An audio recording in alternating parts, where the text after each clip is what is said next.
સુરતના મૈદરપુરા વિસ્તારમાં ગેરકાયદેસર રીતે ટેલિફોન એક્સચેન્જ ઊભું કરી ઇન્ટરનેશનલ કોલને લોકલ કોલમાં તબદીલ કરવાના ચાલતા રેકેટનો ગુજરાત એટીએસ અને ક્રાઇમ બ્રાન્ચની ટીમે સંયુક્ત ઓપરેશન હાથ ધરી ઝડપી પાડ્યું છે। ડિપાર્ટમેન્ટ ઓફ ટેલિકોમ્યુનિકેશનની ગાઈડલાઇનનો ભંગ કરી ચલાવવામાં આવતા રેકેટમાં 2 આરોપીઓની 2.48 લાખની કિંમતના મુદ્દામાલ સાથે ધરપકડ કરવામાં આવી છે, જ્યારે દુબઈ રહેતા આરોપી સહિત 4 લોકોને વોન્ટેડ જાહેર કરી વધુ તપાસ સુરત ક્રાઇમ બ્રાન્ચે હાથ ધરી છે। ગુજરાત એટીએસ ને ઇનપુટ મળેલ કે સુરત શહેરમાં મૈદરપુરા વિસ્તારમાં આઈએસડી કોલની આડમાં લોકલ કોલ બનાવી અને દેશની આંતરિક સલામતીને જોખમમાં મૂકવાનું એક રેકેટ ચાલી રહ્યું છે, જે આધારે એટીએસની ટીમ અહીંયા સુરત આવી શહેર સુરત ક્રાઇમ બ્રાન્ચનો હેલ્પ મેળવી અને મૈદરપુરા વિસ્તારમાં રેડ કરતા 2 આરોપી સૌરભ ચેનવીન અને બોની બિપિનચંદ્ર ટોપીવાલાઓને એરેસ્ટ કરી 28 સિમ કાર્ડ સાથે 2,48,000નો મુદ્દામાલ કબજે કરી અને એમના વિરુદ્ધમાં કાયદેસરની કાર્યવાહી કરવામાં આવેલ છે।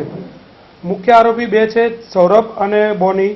આ બંને આરોપીઓ એક સોફ્ટવેર ડેવલપ કરી સીપીયુ તથા સિમ બોક્સ પાર્સલમાં સિમ મૂકી અને વોઇટેક કંપનીના ટેકનિશિયનો મોકલી અન્ય પાર્ટીઓને મોબાઈલ સિમ કાર્ડથી કોલ કરી અને આખું કૌભાંડ આચરતા હતા અને જે ઇન્ટરનેશનલ કોલ છે એને લોકલ કોલમાં જે માણસે કોલ થાય એને એવું લોકલ કોલ દેખાય, ઇન્ટરનેશનલ કોલ દેખાય નહીં એ રીતનું ષડયંત્ર રચી અને આ કૌભાંડ આચરતા હતા। એટીએસને એમના ઇનપુટના આધારે માહિતી મળેલ હતી, જેના આધારે એમને સુરત ક્રાઇમ બ્રાન્ચનો સંપર્ક કર્યો।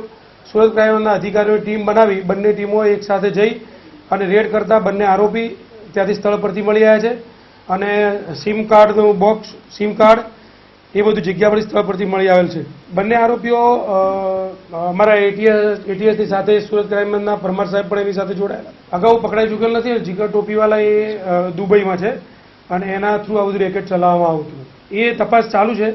વધુ તપાસ કરતાં ખબર પડશે કોણ એકબીજાના સંપર્કમાં હતું, કોણ કેવી રીતે આ કૌભાંડ આચરતા હતા, એની વધુ વિગતે તપાસ કરવામાં આવશે। જીગર તો હાલ દુબઈ રહે છે।